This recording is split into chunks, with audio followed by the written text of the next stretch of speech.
రంగారెడ్డి జిల్లా శంషాబాద్ మున్సిపాలిటీ పరిధిలో నూతనంగా నిర్మించిన ఇళ్లకు 6 నెలలుగా విద్యుత్ కనెక్షన్లు అధికారులు మీటర్లు మంజూరు చేయకపోవడం వల్ల ప్రజలు తీవ్ర ఇబ్బందులకు గురవుతున్నారని బీఆర్ఎస్ రాజేంద్రనగర్ నియోజకవర్గం ఇన్ఛార్జ్ పటోళ్ల కార్తిక్ రెడ్డి అన్నారు.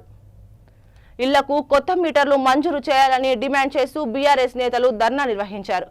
అనంతరం కార్తిక్ రెడ్డి మాట్లాడుతూ ప్రజలు ఎదుర్కొంటున్న సమస్యలను తీర్చడంలో ప్రభుత్వం అధికారులు ప్రదర్శిస్తున్న నిర్లక్ష్యానికి వ్యతిరేకంగా ధర్నా నిర్వహిస్తున్నామని తెలిపారు. ఇప్పటికైనా అధికారులు స్పందించకపోతే ఆందోళన ఉధృతం చేస్తామని హెచ్చరించారు. ఈ రోజు 5వ తారీఖు మీరు ఇంకో వారం రోజులు తీసుకోండి అధికారులు. నేను మళ్ళీ చెప్తున్నా, వారం రోజులు తీసుకోండి, 10 రోజులు తీసుకోండి. మీకు ఏ పేపర్ వర్క్ కావాలో, మీకు ఏ టెక్నికాలిటీస్ కావాలో మీరు చేసుకోండి. మా ప్రాంతానికి మాత్రం కొత్త మీటర్లు ఇవ్వాల్సిందే, కొత్త అపార్ట్మెంట్లు రిజిస్ట్రేషన్ చేయాల్సిందే. లేదు కాదు కూడదంటే నేను ఇక్కడ చేసిన ఉద్యమాలు రాజేంద్రలో ఏమీ నాకు కొత్త కాదు. కొంచెం గ్యాప్ వచ్చిందంటే ముందు నేను అప్పుడు ఉన్నప్పుడు ఎట్లయితే కొట్లాడినో అదే తిరిగి రిపీట్ సీన్ మళ్ళీ చూస్తాం. మీ ఆఫీసులు ముట్టడిస్తాం, మీ గేట్లకు తాళం వేస్తాం, మీ కార్యాలయాలు బంద్ చేస్తాం. మా ప్రాంతానికి మీటర్లు రిజిస్ట్రేషన్లు అయ్యే వరకు మీ ఆఫీసులు ఏమి నడవనీయమని చెప్తున్నాను. ఇంకోటి కూడా చెప్తా, చెప్పనికే పేరు గొప్ప, చూడనికి అంత డిబ్బా అన్నట్టు చెప్పనికే శంషాబాద్ అంతర్రాష్ట్రీయ విమానాశ్రయం మన కాడ. శంషాబాద్ మాత్రం ఊరంతా పెద్ద పేరు. ఈడ ఒక ఆఫీస్ ఉండదు, ఒక కార్యాలయం ఉండదు, దీనికి ఒక ఇంపార్టెన్స్ లేదు. మొన్న వరకు మనం కొట్లాడే దీనికి ఒక పేరు లేదు. ఇప్పుడు ఇంకో దరిద్రమైంది, మొన్నటి వరకు మా వాళ్ళు సంతోషంగా శంషాబాద్ జోన్ అంతా మేము తెచ్చుకున్నామని చెప్పి సంతోషంగా మంది పట్టుకుపోయి ఇది Hyderabad corporation వేసిరండి.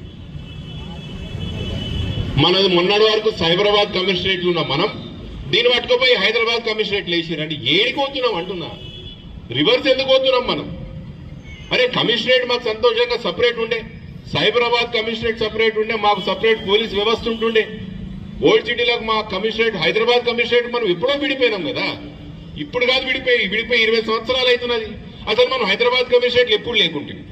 Rangareddy SP office అని ఉంటుండే, సీదా తీసుకొచ్చి సైబరాబాద్ కమిషనరేట్ అని చేసిరు, అంతేనా? ఎప్పుడు మనం అసలు హైదరాబాద్ పోలీస్ కమిషనరేట్లే మనం లేకుంటుంది. ఇది తీసుకుపోయి ఉల్టా చేసుడేంది? మా అస్తిత్వం ఎక్కడ పోతున్నది? మా గుర్తింపేది శంషాబాద్ది, రాయందర్ గుర్తింపేంది.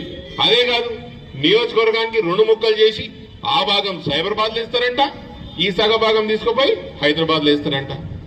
ఎక్కడిది? ఏం సంగతి ఇది? ఇంకోటి కొత్తది, జిల్లా కూడా కొత్తది చేస్తారంట, రంగారెడ్డి జిల్లా తీసేసి. మా అస్తిత్వమే లేకుండా, రంగారెడ్డి జిల్లా అస్తిత్వం లేకుండా, ముఖ్యంగా రాయందర్ నియోజకవర్గం అయితే కుక్కలు చింపిన విస్తృతి చేస్తున్నారు. అడిగటోడు లేడు. ప్రకాష్ అన్న మీరు 4 సార్లు ఎమ్మెల్యే అయినరు, చెప్పిందేమో అధికార పక్షానికి ఇట్లాంటి విషయాలు కొట్లాడికి పోతున్నా అని చెప్పి. వాస్తవానికి మీరు పోయిన కాలకర్మం ఏందో కానీ పోయిన కాడకెళ్ళి మనకు దరిద్రమే చుట్టుకున్నది నియోజకవర్గం కంట. ఒక్క మంచి జరగలేదు. ఉన్న మెట్రో మనకు క్యాన్సిల్ చేస్తారు, రావాల్సిన వంటి మాకు ఆఫీసులన్నీ క్యాన్సిల్ అవుతాయి. ఈ హైదరాబాద్ రివర్స్ మనం సైబరాబాద్కి వెళ్ళి మళ్ళీ తిరిగి రివర్స్ హైదరాబాద్ లోకి పోతున్నాం. ఎందుకు? దీని బాధ్యత ఎవరు వహించాలి? అన్నిటి మీద ఒక ఖచ్చితంగా ఉద్యమం చేస్తున్నాం. మీ మళ్ళీ చెప్పినా బాగా ఆలస్యమైంది. సోదరులందరికీ చాలా ధన్యవాదాలు. అధికారులకు చాలా స్పష్టంగా చెప్తున్నా, మేము ఇంకో మెట్టు ఎక్కే లోపు మీరు 2 మెట్లు దిగిరండి. నేను చెప్పినట్టు ఈ రిజిస్ట్రేషన్లే కానీ మీటర్లే కానీ మీరు ఏం చేసుకుంటారా, ఎవరు తలకాయ పట్టుకుంటారా, ఎవరు కాలు పట్టుకుంటారా